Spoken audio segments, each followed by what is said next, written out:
First at 5 tonight, Harvey continues to push off to the northeast tonight, but we are all keeping our eyes out in the mid-Atlantic because we're watching Hurricane Irma. So let's check in now with Tim Deegan, our First Coast News storm expert. Tim, what can you tell us? Thank you, Jeannie, and thank you, Anthony. We're going to get right to Irma, but I do want to talk about a severe thunderstorm that we've had in Flagler County. There it is, right on the coast, about ready to head offshore, and this is part of a cluster of thunderstorms that did cause some wind damage during the day today. I'll get back in a bit and talk about our own thunderstorms, but let's talk about Irma. Irma, a Category 3 hurricane. We talked about the fact that for a while it's going to have some fluctuations. Briefly was a Category 2, now a Category 3. For the next several days, folks, just know it's going to be a strong, intense hurricane. It's not large yet, but it is eventually expected to get even larger and possibly more intense. Now, there's a lot of numbers. Don't let that confuse you. We will talk about that as it goes. I know for most of us, the big question is, what about the 5-day cone? Again, the 5-day cone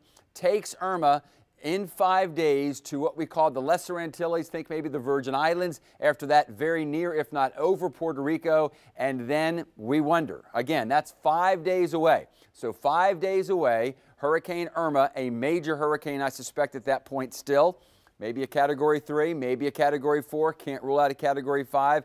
Intense, like the movies, and I mean that in a dramatic way, but still 5 days away, still 1,500 miles away. What is Irma going to do?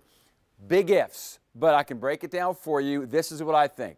I think there's a 30% chance that Irma will head towards South Florida and then recall off to the northeast. I'm now going to give it even odds, 30% chance that it turns well east of us, but then impacts in a big way the northeast. That would be anyway from the Chesapeake Bay to New England. But there's a legitimate 20% chance that it recurves and heads into the Atlantic. Notice that doesn't add up to 100. That's because a lot of ifs still left. We'll talk about the whys and then even settle down and talk about our Labor Day weather in just a few moments. Now that sounds